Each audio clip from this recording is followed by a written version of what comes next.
बिस्मिल्लाहिर्रहमानिर्रहीम अस्सलाम वालेकुम रहमतुल्लाहि व बरकातहू। 7th class history and geography का पेपर आप लोग के साथ शेयर कर रहा हूँ। इंशाल्लाह यही वर्जन जो है मोस्ट स्कूल में पूछा जाएगा, इंग्लिश और उर्दू मीडियम में है।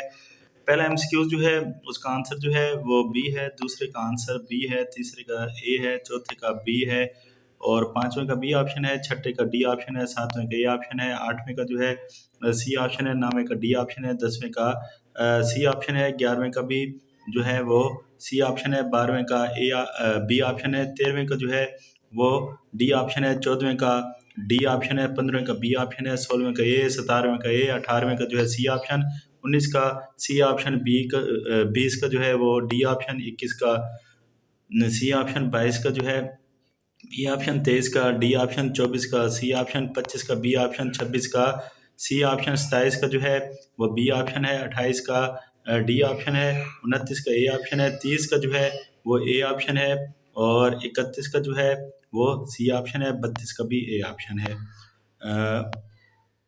उसके बाद सब्जेक्टिव की बात करते हैं, बल्कि यूँ कह लें सब्जेक्टिव से पहले जो है वो उर्दू मीडियम देख लेते हैं एमसीक्यूज। तो ये वीडियो रोक रोक कर आप इनको तैयार कर लीजिएगा।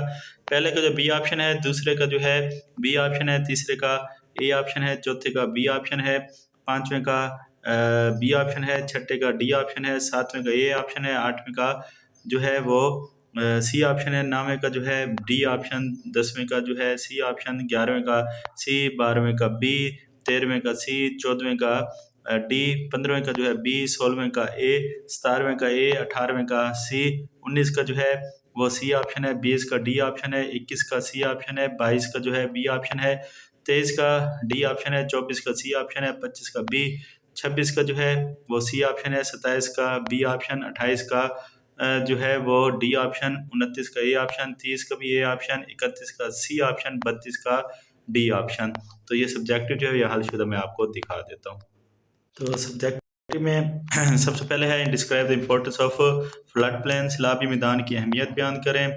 तो इनके आंसर जो है ये मॉडल आंसर या नमूने के जवाब से जो है आप लोग देखते जाइएगा, इंग्लिश और उर्दू मीडियम में, एक साइड पर इंग्लिश मीडियम है, एक साइड पर उर्दू मीडियम। दूसरा सेवरेज के फजला के मुख्तलिफ इस्तेमालात की वजाहत करें और उसके बाद देहातों से नकल मकाने की वजूहात लिखें। Describe the importance factor of Pakistan agriculture, Pakistani ज़राअत के अहम अवामिल लिखें। और नेक्स्ट है analyse the impacts of human activities, climate change, मौसमियाती तब्दीलियों पर इंसानी सरगर्मियों के असरात लिखें। नेक्स्ट है describe the different uses of limestone, चूने के पत्थर के मुख्तलिफ इस्तेमालात बयान करें। उसके बाद how were king selected in Europe during the middle age, explain, कुरान वस्ता के दौरान यूरोप में बादशाहों का इंतखाब कैसे किया जाता था, वजाहत करें। और उसके बाद है compare the advancement of Abbasi density and Umayya density, तो अब्बासी सल्तनत और उमवी सल्तनत में तरक्की का मुआवजा करें। तो ये सैम्पल आंसर जो यहाँ से आप लोगों ने वीडियो रोक कर जो है इसको देख लेना या बुक से तैयार कर लेना है। फिर है describe the economic benefit of the industrial revolution, सनती इनकलाब के मुआशी फ़वाइद बयान करें। तो ये जो है आंसर है, तो इसको भी आप वीडियो रोक कर जो है तैयार कर लीजिएगा।